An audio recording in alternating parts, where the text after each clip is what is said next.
Action.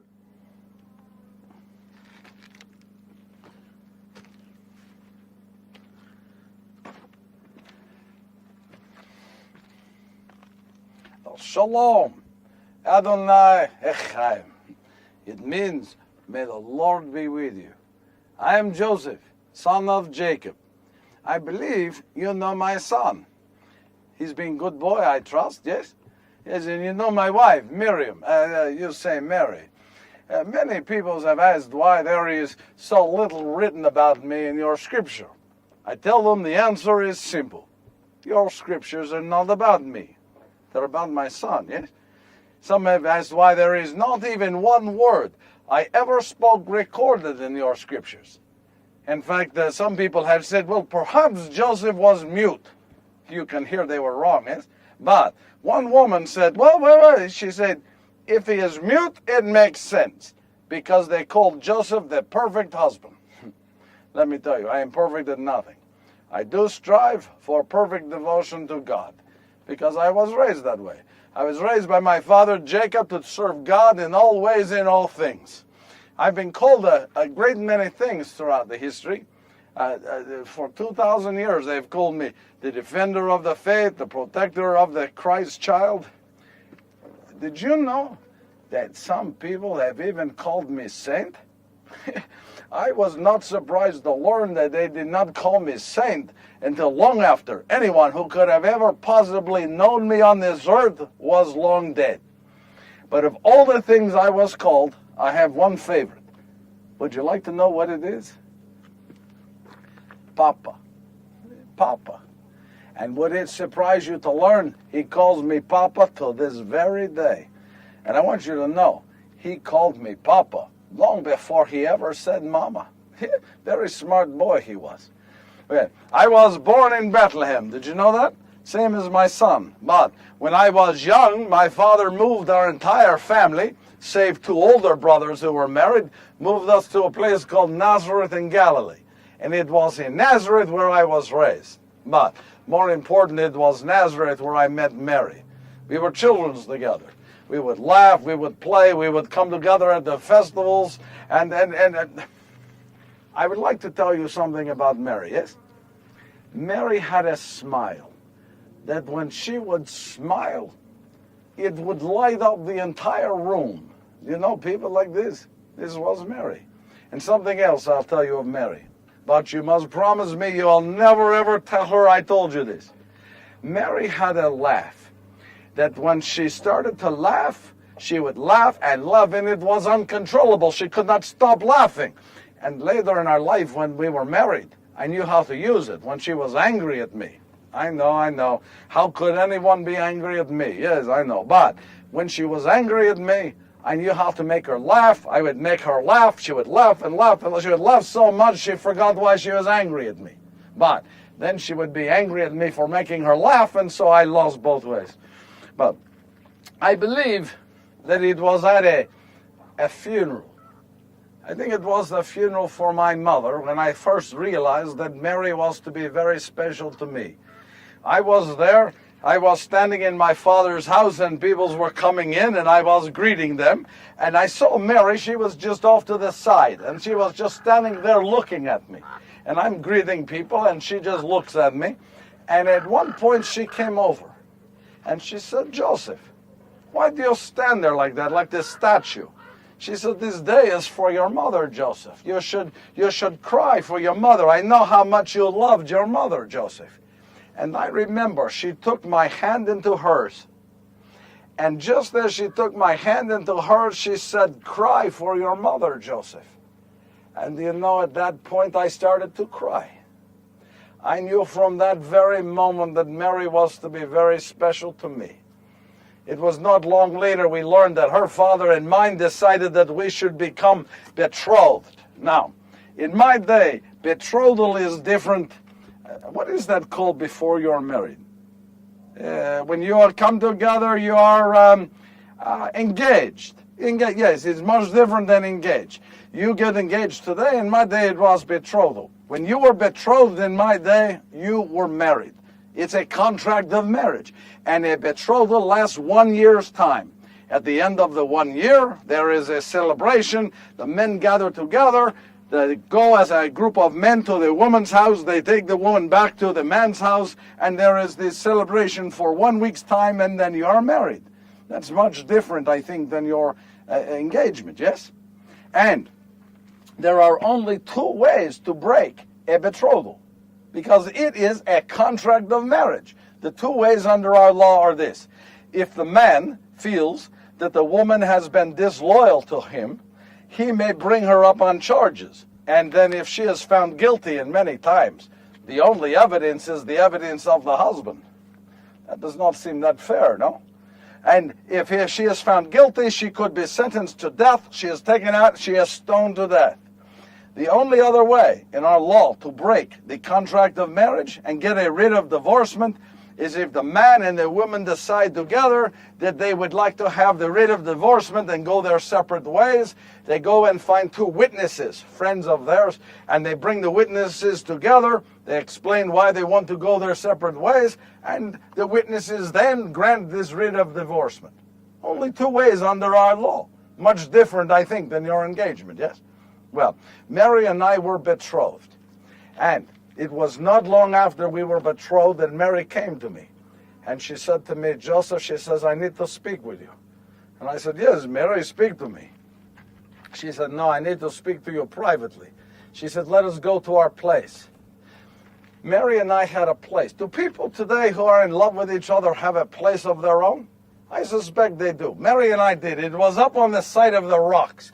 And from where we were there on the side of the rocks, we believed that we could see all of Galilee from there. We could see to the ends of Galilee, and we used to sit up there by ourselves. You see, when you are betrothed, you were not allowed to be alone. There was always a chaperone that was to go with you. But Mary and I, we knew how to get away. And we would go to our place on the rocks, and we would sit up there, and we would talk for hours about our life together, our love for each other, and the life we would have together. So Mary said to me, she says, Joseph, let us please go up under the rocks. I need to go to our place, and I need to talk with you. I said, yes, Mary. So we made our way up onto the rocks, and we finally got to our place. And I noticed that Mary was standing up and she was sitting down. She was standing and she was sitting. And I said, Mary, what is wrong? You are so nervous. She said, I don't even know how to begin to tell you this. I said, Mary, there is nothing you can say that will change my love for you. I love you more than my own life. Just tell me what it is. And she said this. She said, Joseph, I am with child. Well, I looked at her and I was astounded, but I knew one thing, that if she was truly with child, she would not be that way of her own accord. She would not have shamed herself, her father, her mother, or me for that matter. She would not have done this. I knew Mary. So I asked her, I said, was it one of the Romans? You see, in my day, we were controlled by Rome, and the Roman soldiers were known to have their way with the young Jewish girls. So I said to her, I said, was it one of the Romans? Did they attack you? Did they rape you? And she said, Joseph, I can tell you this, I have been with no man. Well, I looked at her and I said, Mary, I do not understand. And she said, I can tell you only this, Joseph, I had a vision. And in my vision, heavenly beings, they appeared to me. And they said that I was carrying a child of the heavens. But I looked at her and I said this. I said, Mary, I know one thing. You are not lying because you cannot lie. It is not you. So I know you are telling me the truth, but I don't understand. I need to go home. I need to pray. You see, I was raised by my father to pray at all times. You pray at good times. You pray at bad times. You ask God for direction in your life. So I left her that day and I went home. And for 1 week's time, I prayed to God. Every day I prayed, what do you want me to do? I do not understand. What do you want me to do? Now, at the end of 1 week, I decided. Somehow I believed that I was to go to Mary and ask her to go with me before 2 witnesses to get a writ of divorcement. Now, I want you to know something. This is very important to me. I was willing to offer Mary a writ of divorcement not because I did not believe her. No. It is because I did believe her. I love her more than any of my life. I love her so much. I was willing to give her a writ of divorcement because I believed her, and I knew that if God had ordained this, I had no place in it. I was not worthy. Have you ever in your life made a decision, but then you thought to yourself, that's not the right decision? Somewhere deep down in your stomach it says to you, that is not the right decision. Have you ever felt that way? That's how I felt. I remember I went to bed that night and I began to toss and I would turn, and I had a very difficult time going to sleep. Finally I fell asleep, and then while I was asleep I had a vision of my own, and it was not dissimilar to hers. And in my vision, the heavenly beings appeared, and they said, "Be not afraid, Joseph, son of David, for what Mary has told you is right." They told me she is carrying a child of the Holy Spirit, and that I was to raise this child as my own, and I was to name him Jesus. After the vision ended, I woke up, and I got out of bed. And I knew that that was God speaking to me and what I was called to do. And I got dressed and I was preparing to leave the house to go to Mary's, but it was the middle of the night. And I said, I cannot go to Mary's at this time of night. What am I going to do? I said, I have to wait till morning. So I did what I do when I am nervous. I paced. Back and forth I paced in my room. My room is very small, from here to there. So back and forth for hours I was pacing right next to my bed, pacing. And finally at the first light, I ran to Mary's house. Now, Mary's house is 283 paces from mine. Yes, I know this because we as children, we count. We knew how many paces it was to all of our friends' house. We knew. That's what children do. You have fun, you count, you play the games. So Mary was 283 paces from me. Now, I made it this morning in less than 100. I was so excited to get there. I ran to her house. And when I arrived at the door, it was her father, Joachim. I said, Joachim, please. I need a favor from you. I want to speak with Mary, and I want to speak with her privately, please. Do you know, he said yes. I thought to myself, why did she and I go and sneak away all those times? I should have just asked him. Well, Mary came, and the two of us, we went to our place on the rocks. And when we arrived, I said, Mary, you must sit down. I must beg for your forgiveness. And she looked at me, and she asked why. And I said, I was prepared to come here this day and ask you to go with me before two witnesses to have a writ of divorcement. But I said to her, last night, Mary, as I was just going to sleep, I had a vision. It was not dissimilar to yours, Mary. And in my vision, I was told by the heavenly beings that you were carrying a child of the Holy Spirit. And they want me to raise this child with you, Mary, and that we should name him Jesus. And she looked at me and she began to cry. And she came and she embraced me and she said, there is no one I want to raise this child with more than you, Joseph.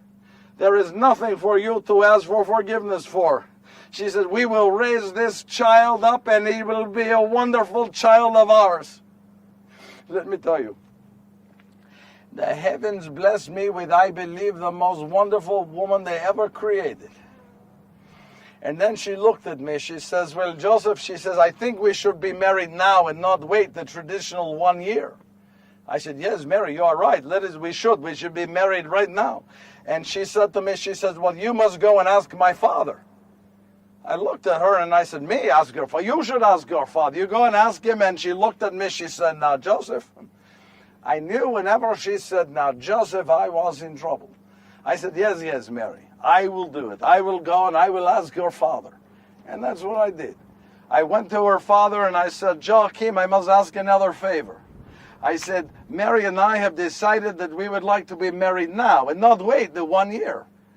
And do you know, he must have had a vision of his own. He said yes. So it was not long after, all the men gathered at my house.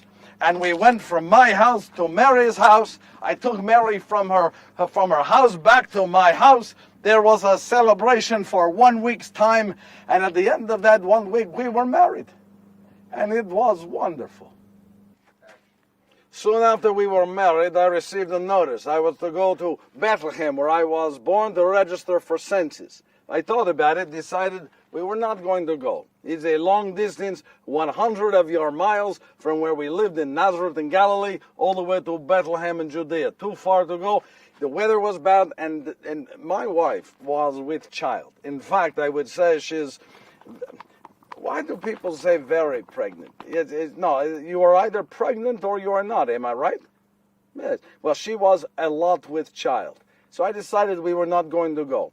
So I went, I spoke with Mary. I said, Mary, we received a notice. We are to go to Bethlehem to register for census. But I decided we were not going to go. It's too... And Mary stopped me.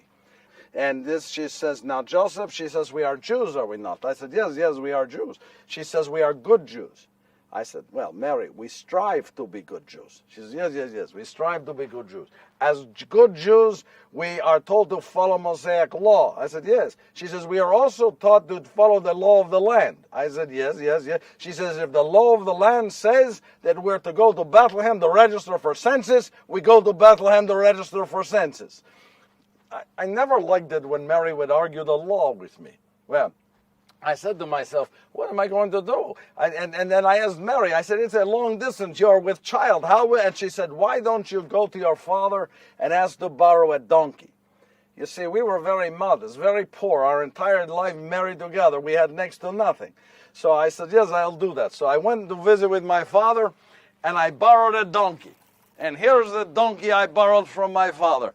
And I decided, because I'm a builder, you know I'm a builder, yes? That I would build a seat on this donkey for Mary to sit. And that's what we did. We began our journey with Mary sitting up on the donkey all the way to Bethlehem. Now, it took much longer than I had expected because Mary had to keep stopping. I told you she was with child, yes? And she kept reminding me. She said, now, Joseph, I have to stop. I have to rest. I am with child. I have to rest. I said, yes. By the time we got to Bethlehem, it was much later than I had expected. I planned we would stay with one of my two brothers who was there, but they were already there. Other peoples from my family, other relatives all came. There was no room for us. So my brother says to me, why don't you go stay at this inn? And he told me of an inn that was there in Bethlehem. So I said, yes, I will do that. So Mary gets back up onto the donkey, and we start making the journey through Bethlehem to the inn. But Mary was tired of sitting up onto the donkey. So she kept getting off the donkey. And I said to her, I said, Mary, I said, you need to stay up on that donkey. I said, Bethlehem is normally 1 or 2, maybe 300 people there. But because of the census, there were 2,000 or 3,000 people. I said, Mary, if you don't stay on the donkey, people, they will push you, they will knock you, they will jostle you. You stay up under that donkey, you'll be safe. I remember this for a very good reason. I believe it is the last time in our married life that she did exactly what I asked without any question. Well, we arrived at the inn, and I said to Mary, I said, Mary, you just stay there, you just stay sitting up under that donkey, and I'll go in and I'll get us a room. So I went in, and the keep was there, and I said to the keep, I said, excuse me, I said, we have been traveling a distance, I said, we need a room. But he says to me, he says, we have no rooms. He says, I am sorry, but we have no rooms. And I said to him, I said, but we have traveled this great distance. I need a room for the night. And he said, I'm sorry, there is nothing. Now, I said, but you see, we have traveled. My wife, she is there out on the donkey, and she is very that's when you say very, yes, when you are negotiating. I said, she is very pregnant. We need a room. He said, I am sorry, there is nothing that we can do. So I remember I said to him, thank you very much. And as I turned to leave, I started to think to myself, what am I going to tell Mary? I told her that she could, this night we would sleep in a place where we were out of the elements and it was going to be warm. What was I going to tell Mary? And as I was about to leave the inn, he called me back. He must have had a vision of his own, yes? He calls me back and he says, I do have one thought. He says, I have a cave. It's back behind the inn where we keep the animals. Would you like to stay there? And I said to him, yes, anything we could do to get out of the elements. Yes, that would be one. Let me tell you, I know that for many, many centuries this innkeep has been spoken of poorly. Am I right? Yes. And he did not have to give us a place. And it's not his fault there was no rooms at the inn. It's not his fault there was a census. It's not his fault that it took me so long to get to Bethlehem that I could not stay with my brother. So no. We were very pleased to be offered this cave. In fact, we have friends back home in Nazareth. They live in caves on the side of the hill. So this was not unusual. We were very, very pleased to have it. In fact, when Mary and I got into the cave that night, we asked God's blessings on that innkeep. So those of you who have been speaking poorly of him, you stop it. He did not have to even give us a place. Well, we settled in and we went to sleep that night. In the morning, I woke up. Mary was already up. And you know what she was doing? She was cleaning. She was moving this over here. She was moving this back here. She was taking the animals. She was moving the animals around to different places. And then she got a trough. And she brought this trough where the animals eat. And she got that trough and she moved it to the center. And she took one of my tunics, my best tunic. I only have two. And she took my best and she put it onto that trough. And I said to her, I said, Mary, what are you doing? That is my best tunic. And she looked at me and she said, now, Joseph, she says, if you cannot help, you just stay out of my way. I said, oh, I had never seen Mary like this. I was happy to leave. I got up, I left, I went outside of the cave, and I'm thinking to myself, what am I going to do? And I'm walking back and forth, and then all of a sudden I hear her call to me. She said, Joseph, come back in quickly. And I ran back in and I said, yes, Mary, what is it? She said, it's time. I said, time? Time for what? She said, Joseph, I'm ready to give birth. I looked at her and I said, oh, good. And she said, Joseph, I need help. You see, I am a man of 19. What do we know about giving? In my day, men have nothing to do with the birth of the children. And so I said, and she said, I need help. I need someone to help me. You may not know this. In my day, the number one cause of death for young Jewish girls was giving birth. So I said, well, what do you want me to do? And she said this. She says, I'd like you maybe to go back to that innkeep. He was so nice to give us a place to stay for the night. He might know of someone. I said, yes, I will do that. And I remember I went back to the innkeep and I said to him, I said, you remember last night you gave us the cave to stay in and I showed you my wife and she was with child. She's ready to give birth. Do you know of anyone who could help? And he said, yes. He said he knew of this woman, this young woman who lived about 2 or 3 streets away. And he got her, brought her back to me. And I took her to Mary. And I said, Mary, this woman was introduced to us by the innkeep. He says she has had experience in bringing children into the world. She can help you. And Mary said, thank you. Now leave. Twice in one day I was told to leave. But I was happy to go. As I said, I know nothing about bringing the children into the world. So I am outside of the cave and I am there waiting. And what did I tell you I do when I am nervous? I pace. Back and forth I was pacing. Back and forth. Now, I thought this was going to be very fast. She said she was ready to give birth, but you know that it took hours? So I was back and forth, pacing back and forth. And then the other thing I do when I am nervous, if I find something on the ground, a piece of wood or anything, I pick it up and I start to carve on it. And I carve. It takes my mind off the nervousness. And I was pacing back and forth. And at one point, I had carved this. It's a flute? Yes, it's a whistle. And I decided that this was going to be the very first gift that I ever made for my son. And as I was standing there admiring my good work, I heard the most beautiful sound I ever heard in my life. I heard my son scream. And then I heard Mary call to me. She said, Joseph, come in quickly. And I remember I ran in and she was there. And I was there just in time to see that young girl take my son and lay him on a cloth. And then she took salt, which is what we used in my day to protect the skin. And she took the salt and she put the salt on the body. And then she wrapped my new son up in that linen. But she wrapped him too tightly. And I said to her, I said, hey, you're wrapping him too tight. He won't be able to breathe. And she looked at me and she asked, she said, have you ever wrapped a newborn baby? I said, no. She said, well, then you don't tell me what to do. I said, well, this was not my best day with women. So she then picked him up and started to hand him to me. And I said, no. I said, no. I said, what do I know about holding a newborn baby? I said, no. And then she took my son and she handed him to Mary. I remember just looking. To this very day, I still see in my mind's eye, I see Mary holding our new son. And I was speechless. I could say nothing. I was just there watching them. She is holding him, cradling him in her arms, and I am just watching this. It, I think, for me, was one of the most beautiful sights I had ever seen. And then she says to me, Mary says, now, Joseph, don't you think you should thank this young girl so she can leave? I said, yes, of course. I said, I'm sorry. I said, thank you so very, very much for being here, for helping. Yes, this is wonderful. And I said that we appreciate it. Then she left. And then I came back in, and I remember I just sat down next to Mary.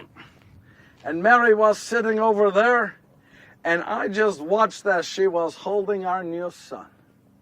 I think I could have sat there for hours, but I noticed that Mary, she was getting very, very tired.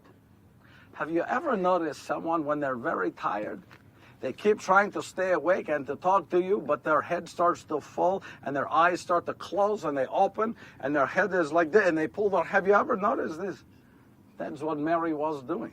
She was trying to talk to me to stay awake, but she was asleep. She was going sleeping, waking, sleep. So I said to her this. I said, Mary, this has been a very, very long 2 days. We have traveled a great distance. You have just given birth. Lie down and go to sleep. And just as I said that, holding Jesus, she lay down and she fell fast asleep. But then I became very nervous. What was going to happen? What would happen if she was to roll over onto him? She'd suffocate him, yes? So I said, I need to do something to help him. So I decided, what am I going to do? So I started to leave the cave to go to the innkeep. I said, he'll know what to do. And just as I was about to leave, I started to think, no. I'm the father of this boy. This baby boy is my son. I will protect him. So I remember I went over to where he was lying there with Mary, and I knelt down before him, and I picked him up. For the first time in my life, I held my son. Hello? How are you? Yeah, the first thing I did, I loosened those wraps. No, they were too tight. He was turning blue. And so he could breathe, I loosened the linen, and his little hand that came up. And he had the best looking, can you see? He had the best looking hand I think I have ever seen. Did you know that newborn babies had nails? I did not know. He had the best looking nails I think I ever saw. Hello. Yes, welcome to the world. And I took his little hands and I kissed him. Yes. And then I kissed onto his head. I did not even think at the time that I was kissing the face of God. Hello. What else do you say to a newborn baby? So I said, while you were here being born, I was out. Your mother told me to leave. I was out. I made this for you. I think he smiled. Can a newborn baby smile? Did you like that? Yes, maybe one day you will learn to play this. You'll play a song for your mother and me, eh? Well, I was holding him and rocking him back and forth, and I decided at this point that he was tired. So I took him over to that trough that Mary had put my best tunic, and somehow it did not matter. It was my best tunic. And I set Jesus onto that trough, and then I covered him with the tunic, and I just sat back, and I watched. And I watched as he slept, I watched as Mary slept, And then I finally eventually fell asleep myself. But it was early in the morning. We heard a noise.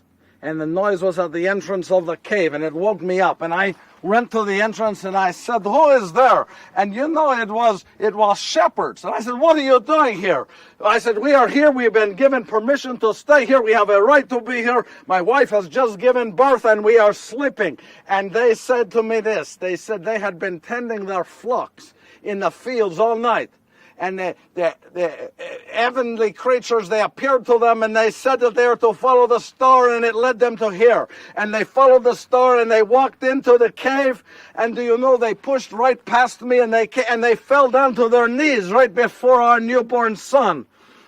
Now, put yourself in my place. People who you don't even know are walking past you and they're coming to your son and they're saying that they were sent there by heavenly beings. Well, on the 8th day, in accordance with our law, is the day of circumcision and naming. And as I was instructed in my dream, we named him Jesus. And I performed the circumcision myself.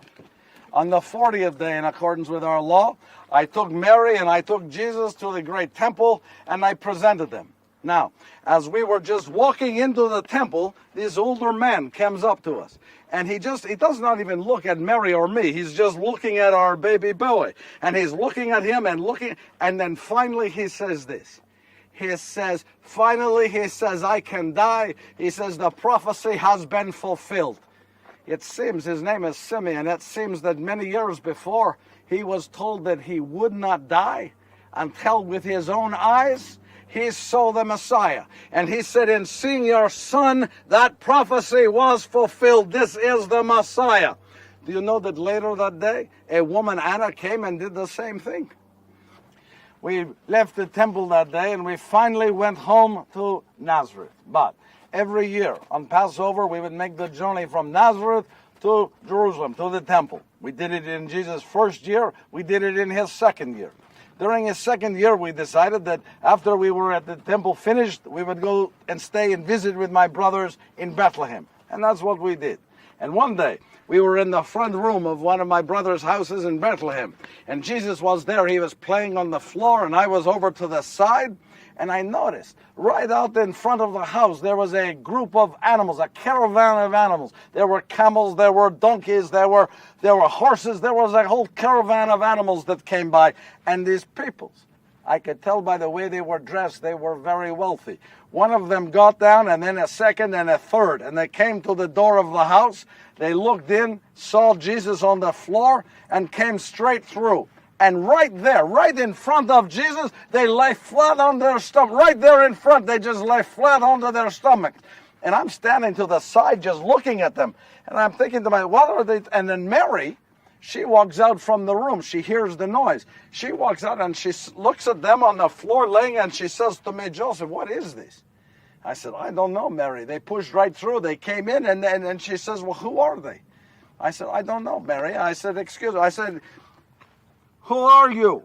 I said, "Mary was asking, we would like to know who you are." And just with that, they called to their servants and they brought in gifts. One servant brought in gold, another servant brought in the frankincense, and another servant brought in myrrh. And they started to present them in front of Jesus. Well, Mary says to me, "Joseph, you tell them that we cannot keep those gifts." I said, "Well, Mary," I said, "they are not gifts for us. They are gifts for Jesus." And she said, "Now, Joseph, you tell them they are too valuable for us. We cannot accept those gifts." I said, yes, Mary. I said, yes. I said, "Excuse me." I said, "We cannot keep these wonderful, valuable gifts. We are but poor people. We cannot accept these gifts." And they looked at me and they said this. They have been traveling, they told me, for 1,200 miles from the east, following a star. Can you imagine? Following a star just to find our son. And these gifts they brought the distance just to give to our son. And they said one thing else. "On our way here, we visited with your King Herod. And he has told us he wants your son dead. So you must make plans to protect your son." Well, they left us that day. And I remember as I was getting into bed that night and I was saying my prayers to God, I asked God for direction. I said, "Is there any truth to what they said?" You see, I was raised by my father Jacob. You turn to God at all times. Good times, bad times, you turn to God, you ask for direction. So that night I was just going to sleep, I had a vision. And the vision said that I was to go and take Mary and Jesus that very night into Egypt. I was to leave and go to Egypt that very night. I went, I woke Mary, I told her of my vision. She said, Joseph, we must go. You see, my father Jacob taught me that when God speaks to you, you're to say yes. You're to say yes, you're to answer God and to say yes. So that very night, we packed everything and we made our way into Egypt. Now, we were in Egypt for nearly 3 years. It was very, very difficult. The roads were bad, the weather was bad, there were factions that were fighting with one another, and it was very difficult for me to find work, to raise money, to support and feed my family. Did you ever ask yourself, how did he support and feed his family for the 3 years in Egypt? Would you like to know? Gold, frankincense, and myrrh. They are very valuable, yes? Yes, don't tell me God does not provide. Even when you do not know that God is providing for you. But it was so difficult a journey, I was always complaining. I was always complaining about this, I was complaining about that. Then Mary said to me, she said to me, now Joseph, did you not tell me that you were named for Joseph in our scripture? And I said, yes. And she said, don't I remember that Joseph the patriarch went into Egypt? And I said, yes, you know your scripture, Mary, yes. And she says, don't I remember that when he went into Egypt, he went in as a slave? I said, yes, that is right. She said to me, you are a free man, you stop your complaining. So I said, yes, Mary. Well, after nearly 3 years, I had a vision, and in that vision, I saw that the Herod who wanted my son dead had died, and it was safe for me to go back home to Nazareth. And that's what we did. We left Egypt, and we went home to Nazareth. Our house in Nazareth was on the side of a hill, and it was a very small house, 3 rooms. It was white mud brick with thatched roof. I tell you this for a reason. I had a habit. Do men have habits today? Here's my habit. I would collect things. I would collect pieces of wood. I would collect rock. Now, you know I'm a builder, yes? But some people think I'm a carpenter. Have you heard this? Yes? You may not know this. Where I live in Nazareth, there's very little wood. Very little wood. In fact, once there was a woman, they came to me and they said they want me to build a boat. I had to use 3 different types of wood to build a boat. There's no wood. So, if I could collect wood and store it, then I had wood. If not, I had to go and buy the wood, and that's very expensive. So Mary, she would come to me and she would say to me, Joseph, we have 3 rooms. You have filled one of those rooms. You have filled with your wood and your rocks. You must clean the room. And I would argue with her. I would say to her, Mary, I need this for the business. If I don't have them, I have to go buy them. She says, I don't want to hear it, Joseph. I want you to clean the room. You know, I think I told her I would clean the room, but I don't think I ever did. But anyway, I would travel each day to earn a living for my family. I would travel 3.5 miles each day to the town of Sepphoris. Some say Sepphoris, some say Sepphoris. I say Sepphoris. 3.5 miles to Sepphoris.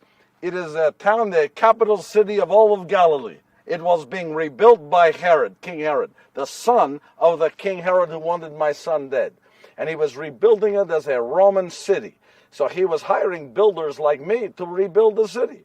I would go to the city every day to build. I would come home. Now, we showed Jesus, Mary and I, we showed Jesus where our place was up on the rocks. And when he was old enough, he would go up to the rocks. He would just go up to the rocks, and he would be watching for me. And when he saw me coming home from Sepphoris, and he could see me out there on the path, he would start to shout, Papa, Papa, do you see me? Papa, he would call to me out there. Now, when he was older, he thought he was smart. He would come down from the path and hide behind rocks. And he'd hide behind the rocks to scare me. And as I came forward, he would jump out from behind the rocks and shout, Papa, Papa. And I would say, oh, you scare me. Jesus, why would you scare me like this? And he would laugh, because that's what papas do. Yes? They encourage their children. They're there for their children. Now, when Jesus was old enough, I would take him with me each day to Sepphoris to work. The best time in my life I remember with my son was that 3.5 miles to Severus and 3.5 miles back. It was in Severus I taught him my business. I taught him to be a builder. And he became a good builder. Did you know that? In fact, once there was a man and a woman, they came and they said, Joseph, would you fix this chair? I said, yes, of course. I will fix this. I will have this for you in 2 weeks' time. And then they looked at me and they said, do you think you could have your son do it? It's not funny because he was taking business from me. He was that good a builder. But it was also on that journey to Severus and back that I taught him his Torah. Genesis, Exodus, Leviticus, Numbers, Deuteronomy. I taught him to memorize every word in those 5 books, just as my father taught me and his father taught him. That's the way we were raised. And I also taught him his prayers. Would you like to hear the very first prayer that I ever taught to Jesus? Yeah? Shema Israel, Adonai, Elchenu, Adonai Echad. Yes, say it. You don't know. Shema Israel, Adonai Elchenu, Adonai Echad. It means, hear, O Israel, the Lord is our God, the Lord alone. Praise be to God. You now know the first prayer that Jesus ever prayed. It was the first prayer that I was taught, the first prayer my father Jacob was taught, his father was taught.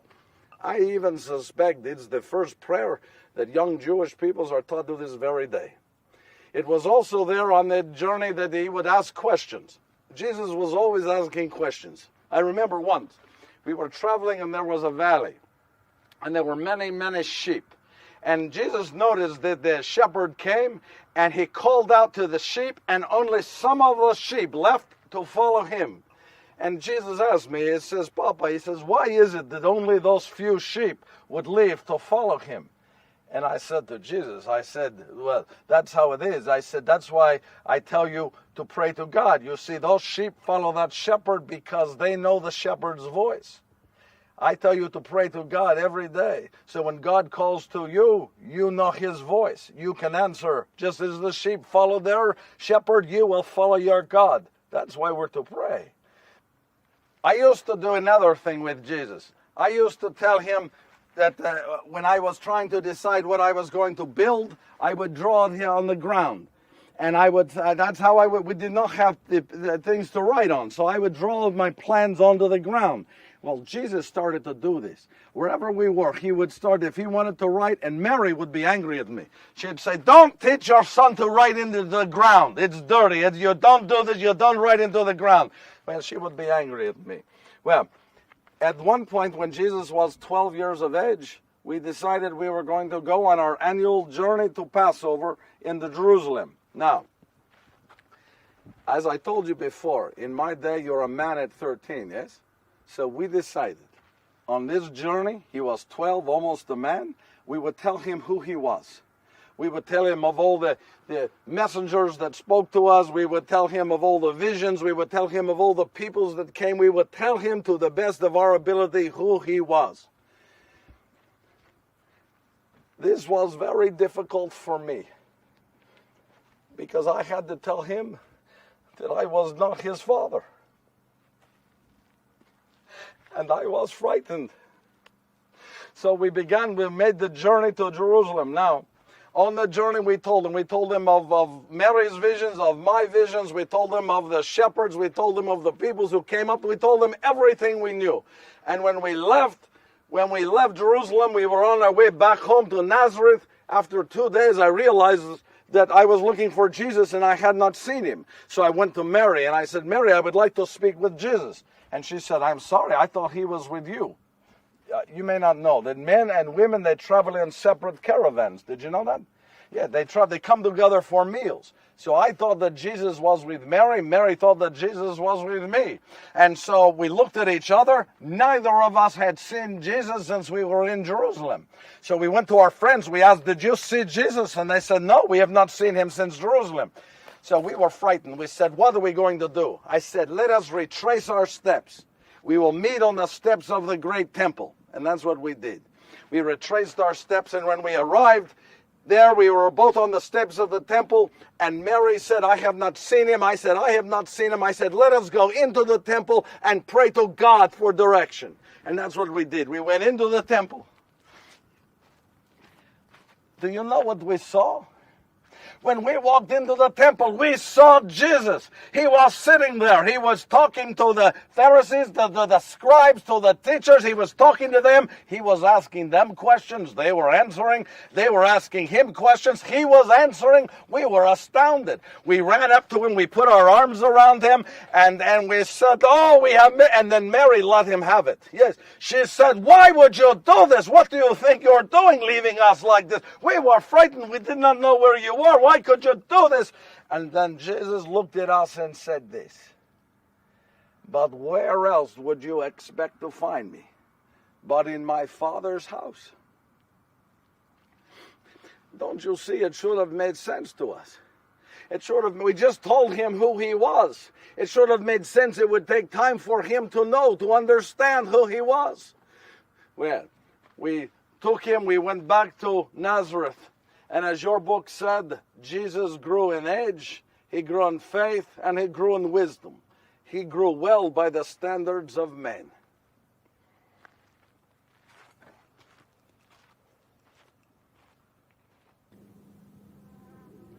Sometime later, I was given a fever. In my day, we have two types of fevers. We have a small fever and a great fever. I was given a great fever, and I knew I was going to die. And I started to question God. I was asking God, why are you taking me now before I see the glory you have in store for our son? Why would you take me now? Are you disappointed with me because I lost him in the temple? Why would you take me now?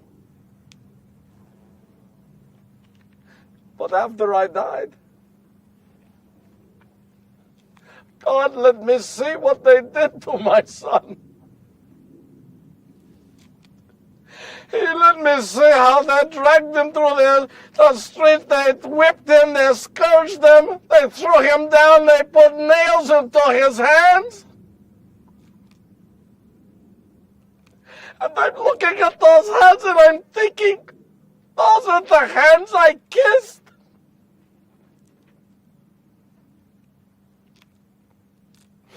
And he let me watch as they raised him up on a cross, and I was there watching until he was dead. And then I knew why he took me, because if I was still on the earth, I would have done everything I could to prevent it. I could not have stood there and let them do this to my son. It's my little boy. That was my little boy. We don't always know God's ways. When he says it's time to take us, we should just say, God knows, and God knew it was the right time to take me. Many times when I was there laying dying, Mary and Jesus were there. And Jesus these many times would get into bed with me. And I remember one time he was holding me. And he said, I want you to know something, Papa. He said, you are my father. And then he said, I have something for you. And he pulled this and he gave this to me. This is not the one I made for him. He lost that years ago. This is one he made for me. He said, Papa, as you made me a gift when I came into this world, I made this for you as you enter into the next.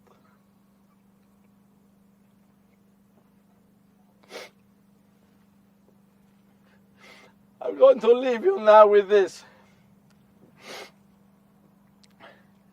One, in my life, God spoke to me many times, but God speaks to you.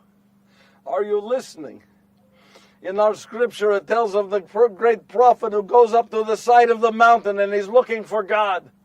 And he looks for God in the thunder. He looks for God in the lightning, the quaking of the earth. But where does he find God? He finds God in the gentle breeze, the whisper. God always spoke to me in my quiet time. God speaks to you, but you must listen. And when you hear God speak to you, you must say yes. Say yes to God. And lastly, this. We have been called a holy family. Have you heard it? But what does holy mean? Holy means set apart. For example, in my day, in the great temple, we have the Holy of Holies, a room where we kept the Ark of the Covenant. And only one time a year does someone go in. This room is set apart to give glory and honor and praise to God. If my family is holy, it is because on a daily basis I raised up my family to God in prayer. But do you know, you are called to be a holy family. You men, you raise up your wives, your children on a daily basis to God for prayer. You wives, you raise up your husbands. You know that we need it, yes? You raise up your husbands and your children on a daily basis before God. And you children, you raise up your mother, your father, your brothers, your sisters. You raise them up on a daily basis before God. That will make us all a holy family. Shalom.